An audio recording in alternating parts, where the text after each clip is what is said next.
Claro, tiene usted razón. Todos somos responsables de no retirar la mirada cuando se limpian los escombros de una catástrofe. Bueno, contrariando el Santos, el libro de estilo de estas declamaciones, ¿no?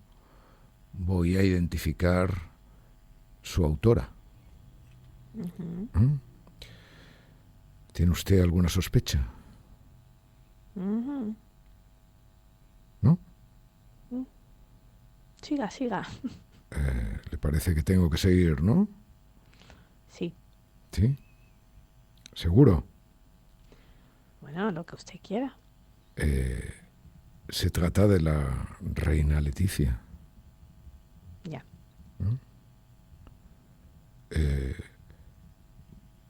Todos somos responsables de no retirar la mirada cuando se limpian los escombros de una catástrofe. Bueno, ¿sabe qué le pasa a nuestra reina? Que, claro, va al teatro a ver cosas que no tiene que ver. Ya. ¿Eh? Y claro, luego pues se queda como empastada, ¿no? Se queda empastada de lo que oye, ¿no? Que si Aristóteles, que si Platón, que si... ¿sabe? Entonces, claro, sale de allí, ¿no? Y luego, claro, luego también, yo comprendo, los domingos se leen más los periódicos, dígamelo a mí, ¿no? Con el jornal, ¿no? Y entonces, claro, ella también se equivoca de página. Ya. Y claro, y lee estas cosas y entonces, bueno, pues cuando le ponen el micrófono en la tal, pues eso, sale lo que sale, querida. Ya. Bien, bueno, tenemos trenes, claro. Tenemos trenes. Trágicamente. Trágicamente trenes. Bueno, Sí, porque nos hacía gracia aquello que usted decía hace casi 2 años. Casi nos lo tomábamos a broma, ¿no? Eso de que no funcionaba nada. Un día llegó, no funciona nada. Bueno, claro, evidentemente España como... no solo España, no solo España, hay que ser ahí justos, ¿no? Tiene un problema derivado de dos enormes crisis, ¿no? Una, la crisis económica, y otra la crisis de la pandemia, ¿no? Y esas dos crisis, pues, evidentemente han provocado algo que cualquier persona ve simplemente cuando se mueve por España, se mueva en tren. Yo me muevo mucho, me muevo mucho, no solamente porque viaje, sino que me muevo mucho en Madrid o me muevo mucho en Barcelona. Y eso, en fin, yo, ya sabe usted, soy un flâneur de la vida, ¿no? Un paseante. Y esto se observa a simple vista, ¿no? Se observa en cómo están las aceras, se observa en cómo están las juntas de dilatación de las autopistas y, evidentemente, no entiendo nada de vías de tren, ni de guardaagujas, ni de vagones, pero, bueno, es probable. Ahora bien, esto es así y hay que tenerlo presente por encima de todo. Y luego hay que tener presente, pero ausente, otra cuestión importante. Y es la especie de oligofrenia de gestión en la que este gobierno, evidentemente, mantiene sobre zonas pues realmente particulares de la gestión gubernamental, ¿no? Y eso, pues, con las atrocidades, digamos, las corrupciones, el lenguaje y todo eso que conocemos perfectamente porque lo vemos y lo denunciamos cada día, ¿no? Ahora bien, ¿En qué medida todo esto se vincula con el accidente de Adamuz? Bueno, pues eso es algo que todavía no está claro. Entre otras cosas porque, bueno, este periódico ha sido pionero en señalar un problema un presunto problema que había en la vía, ¿no? Ujú, Es decir, sí. pues para decirlo rápidamente, la vía estaba rota o estaba frágilmente soldada o lo que A fuera. punto de romperse, sí. Bueno, a Ujú. punto de romperse, bien. Bueno, sí, con juntas que dejaron marcas en los trenes anteriores que Bueno, pasaron ya, sí, ahí claro. En cerca unos de... dejaron, hay otros que dicen que no dejaron, bueno, etcétera. No voy a entrar en esta, porque en fin, porque no tengo los datos suficientes y yo me siento muy incómodo siempre cuando los datos no me alcanzan. Ya cuando me alcanzan, imagínese usted, bueno, imagínese cuando no me alcanzan. Pero bueno, claro, cuando el gobierno, y por boca de su ministro Puente, dice dos cosas que realmente en el fondo son contradictorias. Dice, bueno, no sabemos todavía las causas, pero parece que hay unas muescas, etcétera, etcétera. Ahora, debo advertirles que este tramo de vía pasó las consiguientes inspecciones, ¿no? O sea, bueno, sabemos que hay un problema general de mantenimiento en las cosas públicas españolas, ¿no? Solo hay que ver cómo está Rodalíes, no por el accidente, no por el accidente, sino porque este accidente llevamos en Cataluña 48 horas sin trenes, ¿eh? O sea, esto para mí es, en fin, es la noticia más espectacular después de los muertos. O sea, bueno, pero es que, no, muy bien, pero es que hay, o sea, toda la red ferroviaria que nutre los movimientos del tal está parada, ¿vale? Está parada porque los políticos, pues claro, pues, tienen miedo de que sucedan tal, bueno, saben perfectamente que la red de cercanías de Cataluña pues no está en el estado que debería estar. Bueno, asunto que compete, por supuesto, a la Generalidad de Cataluña, ¿no? O sea, y a nadie más. Digan lo que digan. Es decir, esa Generalidad que durante tantos años se gastó su dinero en proyectos absolutamente delirantes como el del Proceso. Esto es así y no hay que darle muchas más vueltas. Bien, entonces, retomando el hilo. Hay una inspección correcta, ¿no? Una inspección que parece que es correcta durante todos los tramos que afectaron al accidente. No tenemos por qué Dijo el ministro. Bueno, dijo el ministro y no tenemos por qué poner en duda eso, ¿no? Es decir, si alguien demuestra que eso no se hizo, pues muy bien, pues entonces tal. De momento nadie ha puesto en duda eso y la palabra de un ministro vale, ¿no? Aunque sea el ministro Puente y aunque sea un ministro del gobierno Sánchez. Vale. Por lo tanto, ahí no se puede achacar, digamos, problemas de mantenimiento. O problemas, digamos, de... ¿usted cumplió en este tramo lo que se espera de la seguridad para el tramo? Sí. Pero luego el ministro dice otra cosa. Dice, descartamos completamente un fallo humano. Bueno, un fallo humano. Si ese fallo humano lo ciñe a los maquinistas del tren, vale. A los controladores que en un momento u otro, con confusiones respecto a su conocimiento exacto del lugar de los trenes en aquel momento del accidente y tal, bueno, pues también, si quiere.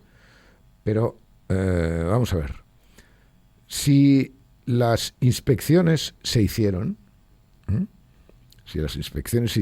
el tiempo en que se tenían que haber hecho y de la manera que se tenían que haber hecho, y a pesar de todo, la posibilidad de que efectivamente el estado de la vía fuera el causante del accidente, ¿qué es lo que tenemos que concluir? Que alguien hay un fallo humano. hizo mal esa inspección, ¿no? que alguien no detectó, que alguien, en fin, para decirlo bravamente, ¿no? Que alguien soldó mal, ¿no? O vio mal, o no vio que alguien, que las juntas o los raíles o lo que fuera estaba mal, ¿no? ¿Y eso quién lo ve? ¿Eso lo ve Gepetto? Un ¿Eso lo hombre, ve? claro. No, eso lo ve un hombre, ¿no? Eso lo ve un hombre, y eso lo ve un hombre con, evidentemente, con una serie de controles, etcétera. O a lo mejor son muchos hombres, bueno, ya, pero es que, en fin, eso es lo que hay, ¿no?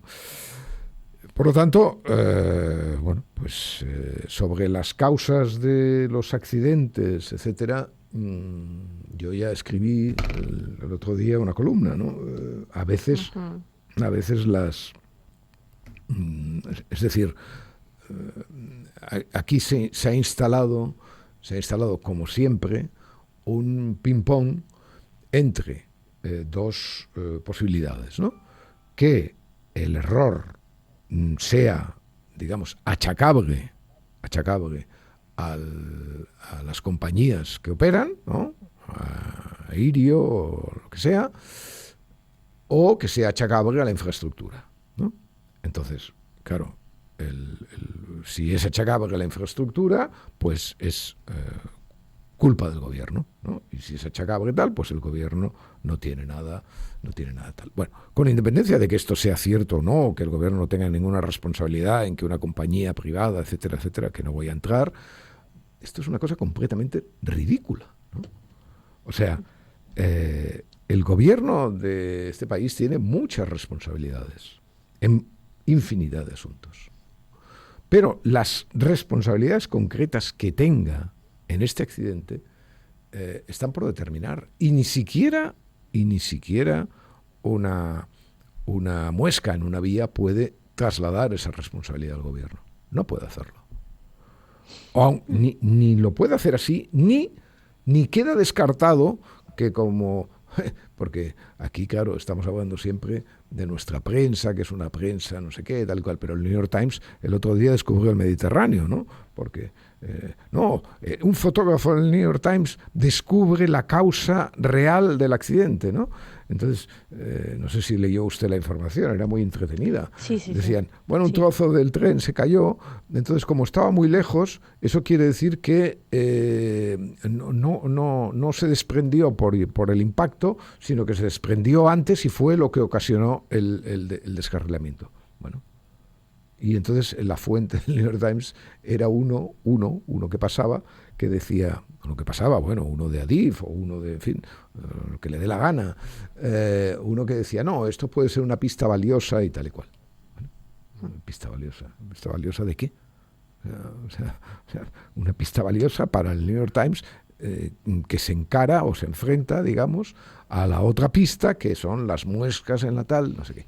Y esto es lo que llaman la politización, ¿no? Lo que llaman la politización, tal y cual, del cual hemos visto el ejemplo más miserable en muchos años y muy superior a lo que, por supuesto, ha pasado con el tren y pasará, que fue la tragedia valenciana, ¿no? Donde la politización pues llegó a apurar el cáliz con su hez completa, ¿no? Entonces, de esto hay que apartarse, las personas razonables se tienen que apartar, esté Puente o esté Mazón o esté quien esté. Y recordar cosas que evidentemente vienen al caso. El otro día un escribiente en el periódico decía no sé qué, estos accidentes que solo ocurren en Asia o en estas cosas de trenes que pasan en Asia o en África. ¿En Asia o en África? ¿En Asia o en África? Mire, usted sabe, porque usted es una persona culta y sobre todo es una persona leída, ¿no? ¿Usted sabe cuál fue el accidente más grave de los trenes de alta velocidad? ¿Cuál? Pues mire, el mayor desastre mundial relacionado con los trenes de alta velocidad, que provocó 101 muertos y 88 heridos, repito, 101 muertos y 88 heridos, sucedió en un lugar que voy a pronunciar mal, pero que puede llamarse algo así como Schede o Schede, ¿no? A 60 kilómetros de Hannover. Ocurrió el 3 de junio de 1998. Alemania. Los alemanes. Los alemanes. Bueno, por supuesto, cada accidente es un asunto distinto, pero en Alemania hubo 100 muertos y 88 heridos por un accidente de trenes de alta velocidad. Eso no es ni Asia, ni África, ni nada. Eso es la máxima fiabilidad mítica de los alemanes. Pero si saco esto no es para decir que en todas partes cuecen habas, que es una evidencia del refranero en la cual no me voy a escudar. Pero hombre, hay un ejercicio que es interesante, que es consultar la página de Wikipedia sobre este accidente. Se lo recomiendo, Santos. Okay. Sí. Le recomiendo que lea esa página. Es una página muy densa que examina todo el proceso de atribución de responsabilidades o de causas, ¿no? Por supuesto multifactorial, al accidente. Insisto, cada accidente es un mundo, cada accidente es un mundo. Y efectivamente puede pensarse a veces que un accidente obedezca a una causa, ¿no? Una causa inmediata o una causa principal, el caso de Angrois, ¿no? Es decir, donde hay un fallo humano del maquinista. Pero todos los accidentes son evidentemente distintos y en casi todos los accidentes hay razones multifactoriales. Bueno, pues esa página es un ejercicio necesario para cualquiera que quiera entender cómo la complejidad de los sistemas humanos no puede resolverse con politizaciones, ¿no? Al final, es muy curioso, desgranan las responsabilidades de unos, de otros, etcétera, de las acusaciones, de lo cual nadie, al final, resultó implicado penalmente por el accidente de Schede, ¿no? Después de, evidentemente, muchos años de investigación, de muchos años de determinación de las causas, etcétera, etcétera. Hombre, no estaría mal que los periódicos, en su ejemplarizante tendencia al background, recogieran estas lecciones, ¿no? Porque son lecciones que comprendo que no puedan servir a los intereses políticos inmediatos, pero sí sirven a los intereses humanos. Otra cosa que tenían que hacer los periódicos en estas lecciones semanales que les damos es reducir la palabrería trumpiana, ¿no? A veces se habla de Trump como de una persona disruptiva que ha socavado pues nuestro mundo de normas, de leyes, de orden, bueno, todas esas cosas que usted conoce perfectamente. Sí, bueno, no digo que efectivamente en algún sentido eso no sea verdad, pero hay algo en lo cual Trump es absolutamente un clásico. O sea, es un hombre del siglo XX. O sea, ni siquiera un boomer, ¿no? Un Neandertal boomer, ¿no?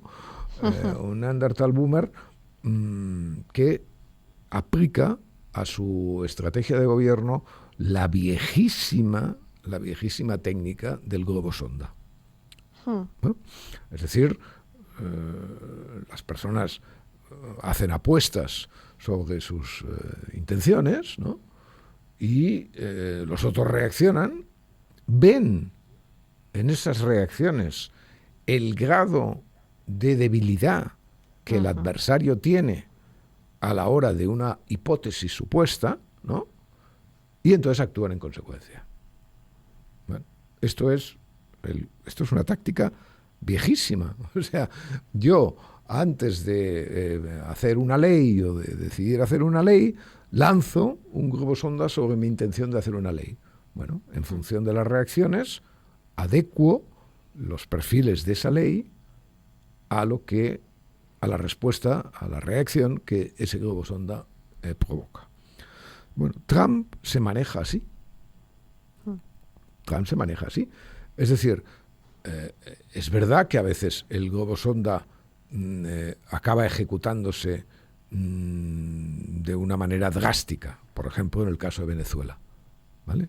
Pero lo que no se le puede negar a Trump es que sobre Venezuela elevó al cielo innumerables globos sondas. Hasta al propio Maduro, concretamente, según parece, en una última conversación que tuvieron, etcétera, etcétera, en el que le colgó el teléfono o algo así, ¿no? Según cuentan. Bueno, Trump practica eso constantemente. Mire, ¿usted se acuerda ahora de lo que dijo, de lo último inteligible que dijo Trump sobre Irán? Ya no me acuerdo. Bueno, pues ahí forzó los límites morales de su estrategia hasta un grado completamente miserable, ¿no? Que fue cuando les dijo a los iraníes: aguantad, seguid, que viene la ayuda ya está en camino. Eso fue hace 10 días, ¿no?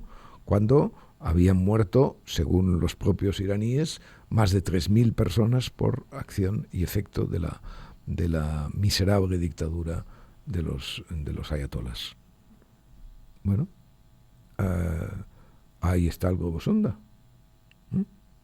Un globo sonda, insisto, que cruzó todas las líneas morales, porque evidentemente no se sabe que Trump haya hecho nada en estos días para evitar la hemorragia de las libertades, de los que luchan por las libertades en Irán, ¿no?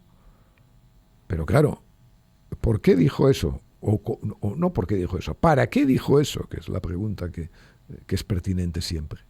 Bueno, dijo eso para calibrar si enviaba tropas, si no enviaba tropas, si podía sacar o no podía sacar al ayatolá como sacó a Maduro, etcétera, etcétera. Bueno, por cualquier cosa que desconozco, evidentemente. Pero a partir de ahí, el silencio. No digo yo no digo que los periódicos evidentemente hayan de ignorar sistemáticamente lo que dice Trump. Bueno, no, evidentemente. Trump es la primera autoridad del mundo, el hombre más poderoso del planeta, probablemente, a pesar de que tiene sus límites, ¿eh? Ese poder, tampoco nos engañemos, ese poder tiene sus contrapesos y sus posibilidades de ejecutarse según las circunstancias. Pero bueno, una cosa es decir Trump eleva este globo sonda, este nuevo globo sonda sobre Irán, sobre Venezuela y tal, y otra cosa es asistir impasible a la declinación de globos sondas como lo de Groenlandia, ¿no? Que llevamos ya no sé cuántos meses agravado desde el asunto venezolano, con lo cual, además a veces el globo sonda actúa, o sea, Trump es hábil en el globo sonda y es muy hábil en la cortina de humo también, ¿no? Porque cuando le interesa desplazar el foco hacia otro lugar, pues naturalmente saca un nuevo surtidor y entonces ahí todo el mundo va como moscas a la miel, ¿no? Bueno, Groenlandia. Entonces, a mí lo que me inspira un pavor extraordinario sobre la inteligencia de las personas que anotan las cosas, es decir, nosotros, es que va a Davos. Y entonces Davos, Groenlandia, no sé qué, tal y cual, va a declarar la guerra a los daneses. No sé. Entonces al día siguiente, los periódicos impávidos, sorprendente giro. Pero bueno, pero sorprendente giro. ¿Pero sorprendente giro de qué? O sea, usted sabía cuáles eran las intenciones reales de tal. Usted no podía imaginar que, evidentemente, en lo que hace Trump de subir las apuestas, es decir, de decir 8 para obtener 4, hay un mecanismo humano absolutamente banal, ¿no?, que los poderosos y los que no son poderosos utilizamos, es decir, constantemente en nuestra vida. Hombre, o sea, Trump es un bocazas, ¿no?, que evidentemente utiliza, o sea, y digo que es un bocazas en el sentido ni siquiera ofensivo, o sea, es una persona que disfruta hablando, ¿no? Disfruta. Claro, O sea, se le pero ve. eso será, o sea, es como ser hermeneutas de Trump. O sea, los que comentan juzgan las palabras que salen de su boca. Es el presidente de Estados Unidos. Sí, O sea, bueno, no, pero que lo juzguen y hagan lo que pero quieran vamos, y digan sus mentiras y anoten, como hacía el Washington Post en la primera época, o no sé si lo sigue haciendo, la lista de mentiras. Hagan lo que les parezca, pero nunca lleven a la opinión pública la idea de que Trump está hablando completamente en serio fuera de la intención de su apuesta. No, nada más. O sea, decir, bueno, pues ahora tal y cual, tenemos que ocuparnos de Groenlandia porque Trump quiere negociar sobre Groenlandia. Y para negociar sobre Groenlandia no se le ocurre, evidentemente, otra cosa que decir, voy a declarar la guerra a Dinamarca, ¿no? O voy a... o auténticas estupideces, delirios, ¿no? Hago esto en Groenlandia porque los noruegos no me dieron el premio Nobel de la Paz. Los noruegos, los daneses, bueno, todo mezclado. Y luego, naturalmente, Trump es un hombre mayor. Esto ya lo hemos dicho alguna vez. Y sobre su salud mental, ¿no?, sobre sus obsesiones, bueno, pues habría que establecer también un cierto control médico, ¿no? O sea, a mí no me parece que Trump sea una persona completamente en sus cabales. Lo no, siento. no. Y esto, pues, en fin, es muy inquietante. Es mucho más inquietante que lo del ministro Puente, ¿eh? Desde luego. Pero bueno, no sé, un poco de contención interpretativa, un poco de poner las cosas, digamos, en el marco correspondiente, no estaría mal con el presidente de los Estados Unidos, ¿no? Porque claro, si usted coge, ahora se celebra un año de su llegada, ¿no? Si usted coge todo el año trumpiano, bueno, ya no hablemos de Ucrania, ¿no? De Ucrania, donde evidentemente todas las negociaciones, o sea, ¿cómo le diría? Hay algo que Trump hace y es negociar en directo, de cara al público, Sí, ¿no? sí. Claro, esto quizá es lo más disruptivo de su método. Por supuesto, no soy ingenuo hasta el punto de pensar que no hay digamos, una trastienda negociadora, o sea, que todo se muestra, ¿no? Ya sé que probablemente no todo se muestre, entre otras cosas no se muestra la intención oculta, ¿no?, cuando lanza los globos sonda. Pero bueno, él, en parte, sí que aplica esta estrategia negociadora de al aire, ¿no? Porque le parece que eso le conecta con, y probablemente sea cierto, con parte de su electorado. Trump tiene en estos momentos un asentimiento por parte de su público como ningún otro presidente de Estados Unidos. He leído estos días en el New York Times, ¿no? No me estoy refiriendo al asentimiento general en los ciudadanos, me estoy refiriendo Porque a los ha republicanos. habido... No, pero los republicanos sí. Republicanos sí. Bueno, y buena parte de esa es esa especie de falsa, probablemente, o de perturbada sensación de transparencia que ofrece ante sus electores, ¿no? Y que hacen que, bueno, este es como nosotros, habla claro, ¿no?, dice las cosas como, bueno, no sé, me parece que los mediadores deberían estar más atentos a la hora de higienizar, ¿no?, de poner en una, incluso a veces en una cámara isobárica todas todas las menudencias y excrescencias de las palabras trampianas. Pero bueno, vayamos a lo importante, ¿no? Usted lo único que quiere conocer es el último capítulo de la vida de Piguet, que además proviene de una carta de nuestro querido oyente y amigo Ricardo Álamo, ¿no? Así es, así es. ¿Qué dice Ricardo? Quiere que la lea yo. Bueno, pues Ricardo dice, como soy fiel seguidor de todo lo que haces, no suelo perderme tu podcast de los jueves, pero como mi memoria no es de elefante, no sé si en alguno ha hecho referencia a lo que Julio Camba escribió en La casa de Lúculo sobre los cerdos. No, y no lo habíamos hemos hecho referencia. No lo hemos hecho, y La casa de Lúculo es el mejor libro de gastronomía que se ha publicado en español. Ni el que hem menjat, ni las cosas de Manolo Vázquez Montalbán, ni el que hem menjat de Josep Pla, ni las cosas de Vázquez Montalbán sobre la cocina catalana, ni siquiera el gran Xavier Domingo que estaría rozando a Camba. O sea, La casa de Lúculo, además de ser uno de los mejores libros de Camba, es sin duda el mejor libro sobre gastronomía que se ha escrito en español. Continúe. Bueno, pues hay un artículo que se llama El cochino y su familia. ¡Hombre! Le encanta a Piguet este artículo.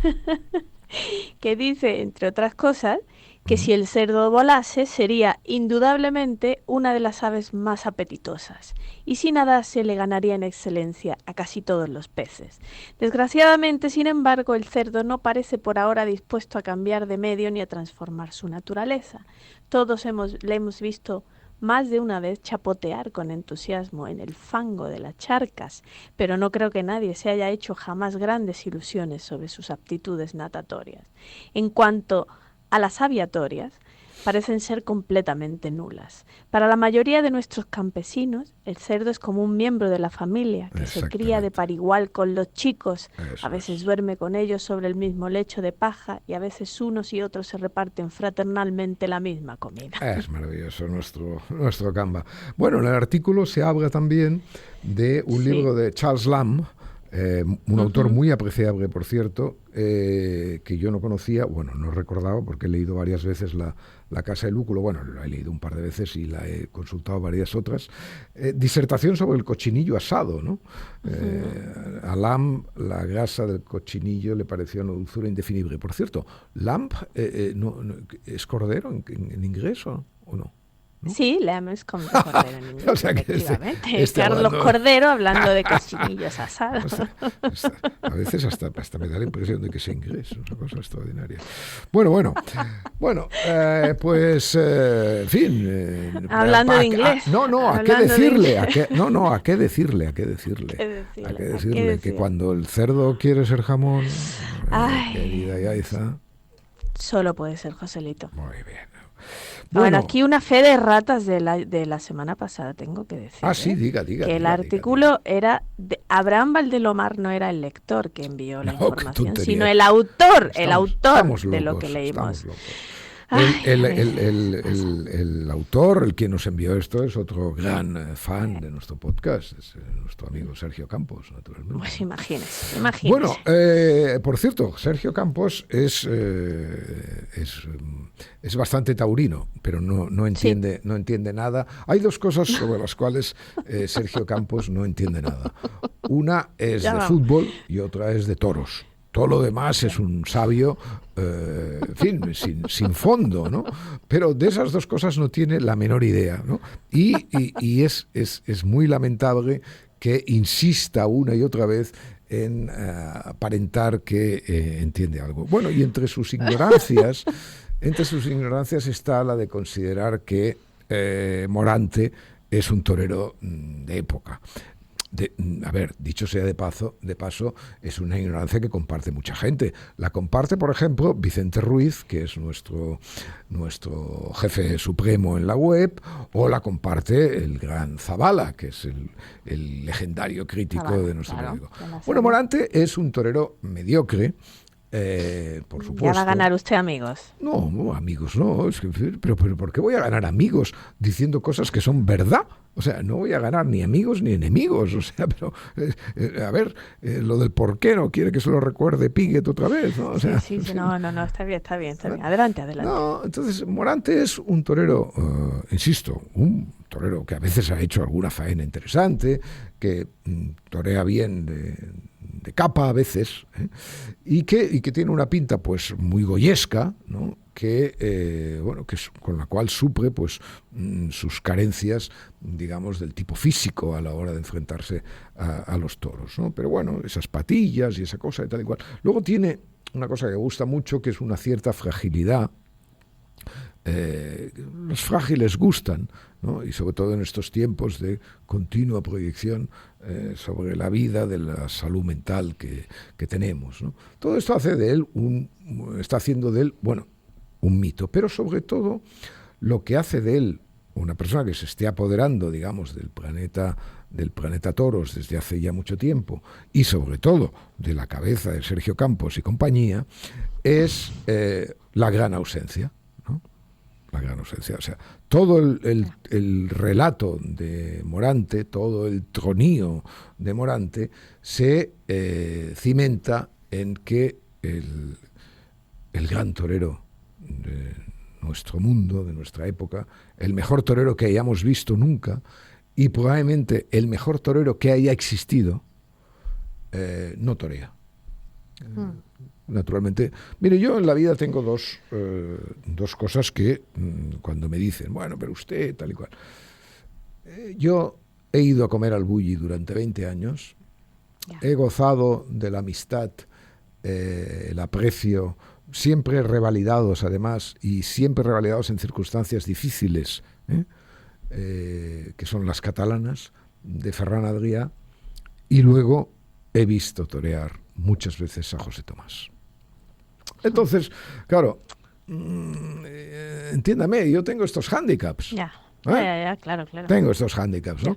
Entonces, claro, ¿qué le pasa al pobre Sergio Campos? Pues bueno, pues que tiene pues sus limitaciones, ¿no? O sea, entonces, claro, bueno, pues ahí tiene, pues, ¿qué va a hacer? Pues cojamos las obras, ¿no? Lo que tal, y tratemos de que nuestra vida sea un poco, pues, engrandecerla, porque engrandecer a Morante es engrandecernos nosotros, ¿no? Que evidentemente hemos tenido la mala fortuna de no disfrutar nunca de la apoteosis, etcétera, de José Tomás. José Tomás lo tenía en la cabeza el protagonista de Tardes de Soledad, la película de Albert Serra. O sea, esa película estaba hecha para él, es evidente, pero claro, Tomás, que es un personaje extravagante por otra parte, que no ha querido nunca crónica de sus actos, que no concede entrevistas y que no hubiera hecho nunca esa película con lo que le pedía, porque ha prohibido siempre las filmaciones, etcétera, etcétera. Bueno, pero en realidad cualquier persona que ve Tardes de Soledad se da cuenta de que esa es la gran película de José Tomás, era la gran película hecha para José Tomás, a pesar de que se hubiera tenido que introducir alguna modificación en esa película, porque esa película, como ya escribí en su momento, no es tanto una película sobre el toreo, sino porque hay muy pocos pases en esa película visibles, ¿no? Sino que es una película sobre la lucha entre un hombre y un animal, con el resultado de muerte, ¿no? Bueno, todo eso tiene que tenerlo en cuenta. ¿Por qué hablo de todo esto ahora? Hombre, porque la noticia intersticial de hoy o de ayer es que la paparrucha de Morante, con su retirada y me voy a cortar la coleta y tal y cual, pues ha durado 3 meses y ahora por cuestiones del negocio pues va a volver a torear inmediatamente, empezando por la Maestranza. Santos, llega el momento más candente del día. Vaya que sí. Vaya que sí, me encanta. Las cosas que nos encontramos. En la revista Sex Rolls, que ya predispone, ¿no?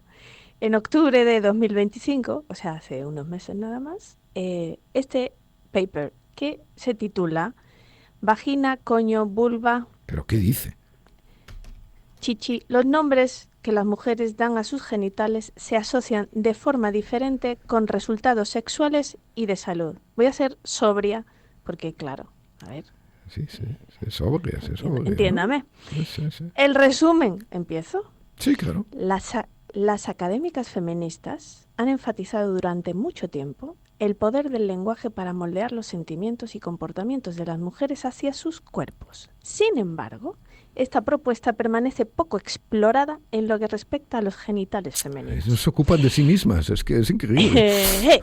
Este estudio examinó los términos que las mujeres usan para nombrar sus genitales y sus asociaciones con actitudes genitales, placer sexual y comportamientos de salud genital en contextos tanto sexuales como no sexuales.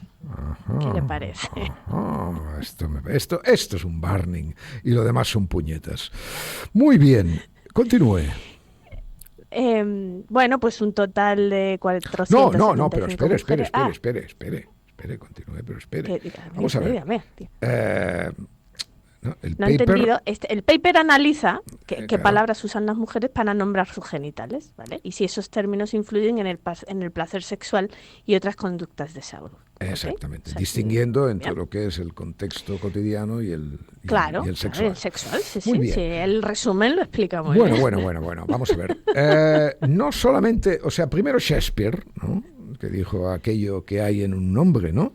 Porque lo que llamamos rosa olería con tanta fragancia como cualquier otro nombre, ¿verdad? Que, bueno, esto luego dio origen a unos versos estupendos de Borges, ¿no? Lo que se cifra en el nombre, ¿no? De la milonga sí, de Jacinto un Chiclana, tal- lo que yo digo siempre, lo ¿Quiere que que se se lo- cifra en el nombre, ¿no? Lo que se ¿Quiere cifra. que se lo cante? Se No, lo tararé. no. Esto luego. Solo luego. Dios Es- puede saber. Ah, bueno, vale, bien. Luego, esto vale. esto Vale, luego. dejamos para después. Bueno, pero lo que dicen aquí es que lo que llamamos, no sé, coño, o llaman vulva, bueno, no cambia, ¿no? No cambia el nombre, No, pero sí lo que se no. hace con él. Lo que se hace con él. Claro. Exactamente. Bueno, a ver, el método. 475 mujeres de Estados Unidos, que representan un grupo de edad entre los 18 y los 81 años, ¿no? Reportaron los términos que más usan para referirse a sus genitales. Y Vale. Identificaron 9 categorías. Bueno, diferenciaron más. Anatómico. Espere. Más categorías. Nosotros lo vamos a ceñir a 9. Usted ahora diga la categoría y yo digo las palabras para que usted no enrojezca, ¿vale? Porque me parece que debemos hacerlo Me así. alegro. Yo soy ya más Me mayor alegro. y, en fin, comprenda. Sí, me parece bien. Diga. Anatómicos. Vulva, vagina. Ujú. Vulgares. Coño, potorro, totona, chona. Chumino. Ahí falta uno, ¿eh? ¿Cuál? Diga si se atreve. Me decepciona. Ahí falta Shosho. ¡Ay, Shosho! Claro, es verdad, Shosho. Tiene usted razón. A ver, eufemismos. Las partes ahí abajo, zona baja. Ujú. Juguetones infantiles. Chichi, for, cosita. Ujú. Animales. Básicamente conejo. Sí. Comestibles. Hombre, Hay mire, más. comestibles hay dos que son maravillosos. El de la almeja, pero luego hay uno maravilloso que es higo. Higo, por cierto, que en catalán se dice mucho la figa, ¿eh? Sí, no toques la figa. La papaya, los cubanos usan. ¿no? Sí, papaya también. Bueno. Sí. Adelante. Claro, pero nosotros comemos menos papaya. Bueno, en el ¿Usted come contexto menos no papaya, sexual. sí? ¿Dice? Sí. No, aquí en España, en México todos los días. Vale. En el contexto no sexual, ya vamos a empezar. Alrededor de un 75% uso término anatómico. ¿Okay? Usó al menos en el contexto no sexual. ¿Okay? 75% vagina, vulva. ¿Okay? Sí. Pero siguieron siendo frecuentes los eufemismos, alrededor de un 14%, y los términos juguetones infantiles en alrededor de un 15%. ¿Okay? Pero mayoritariamente se ciñeron a la ciencia, Vale. la biología. Claro. Hombre, los nombres de animales y comestibles se ve que no son muy de mujeres, ¿no? Eso suele ser más del que escribe del que escribe un WhatsApp a una subordinada haciéndole una propuesta sexual en forma, le parecería bien decirlo, en forma de te invito a una tapa de marisco. Sí, bueno, sí. Sí, Continúe. más fino que lo que fue. Conteste. Bueno, los términos, en el contexto sexual, sin embargo, sube mucho el uso de términos vulgares, especialmente coño, porque se asocia con más placer, más frecuencia de orgasmo y más deseo y frecuencia de sexo oral, o sea, recibir, claro. Claro que sí, coño, claro que sí. Claro. Por cierto, que viene del latín cunnus, que es vulva, ¿eh? Sí. Si es que es o sea, fíjese usted, coño, un Sí, algo vulgarismo fino, y un algo latinajo fino. a la vez, ¿no? Sí, sí. Y oiga, y de verdad, es que tantos efectos positivos tiene que deberíamos dejar de decir ya de una vez esto de dar el coñazo, ¿no? Ya, Y debemos quedarnos ahí y no pasemos a otras palabras más vulgares, porque el deseo se puede pasar al ridículo con una gran facilidad, ¿no? O sea, sí. que te susurren totona puede ser muchas cosas, pero oiga, erótico No, ¿a usted le parece? No, la verdad, no. No, bueno, luego hay un toque generacional, como suele pasar. Las más jóvenes tienden a usar más vocabulario anatómico en lo cotidiano y con más edad, en el contexto sexual, baja lo vulgar anatómico y suben más los términos suaves o infantiles, claro. Mujeres de otra época. Es que, vamos a ver, esto suyo que tienen ustedes, usted y las millennials y tal, esto de decir vulva o vagina con una forzada, impostada naturalidad en una conversación, no sé, decir vulva o vagina es como decir progenitores, jamás, ¿no? Te da la sensación de que en cualquier momento van a añadir un palazo de estadístico, en fin, en los riñones. Y lo de flor o cosita, en fin, suena a eso. No me mires que me da cosa, ¿no? Sí, no.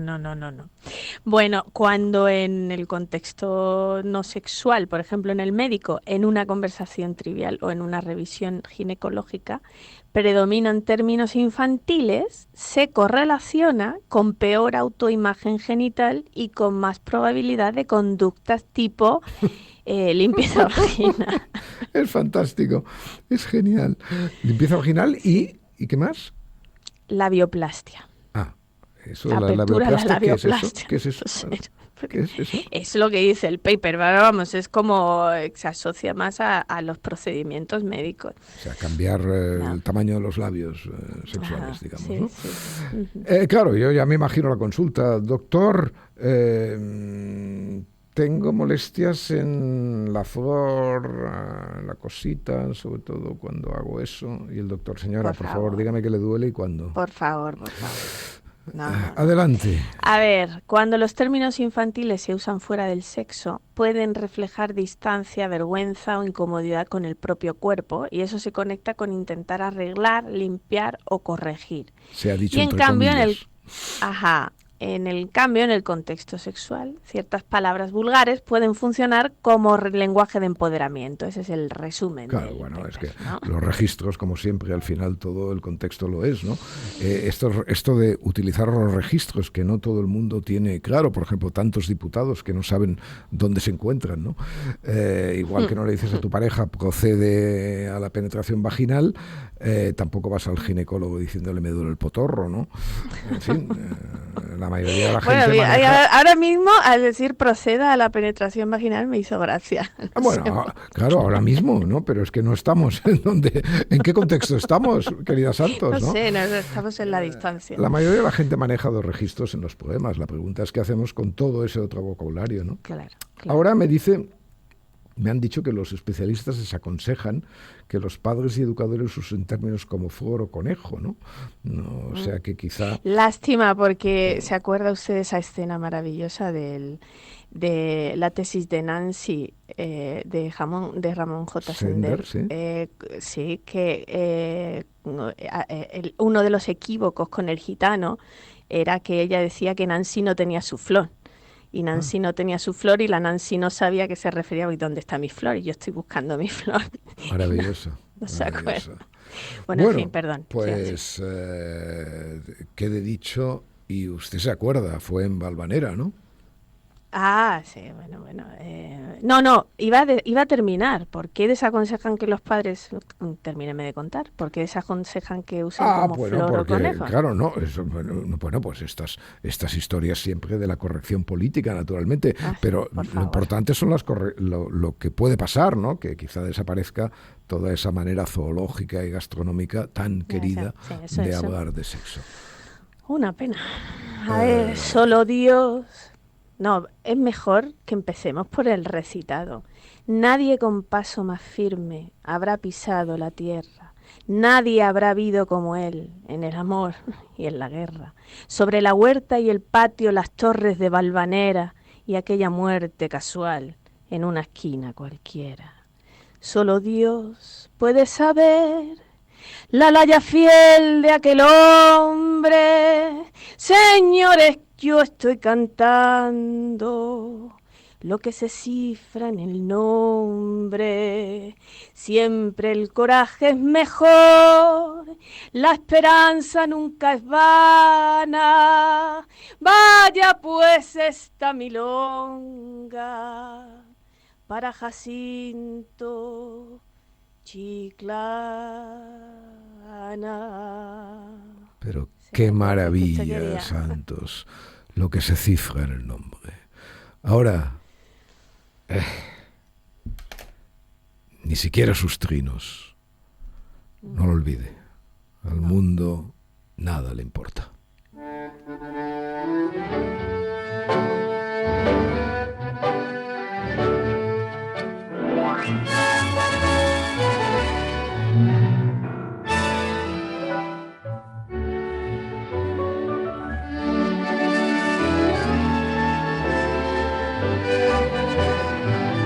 Un podcast de Arcadia Espada y El Mundo con la colaboración de Yaiza Santos.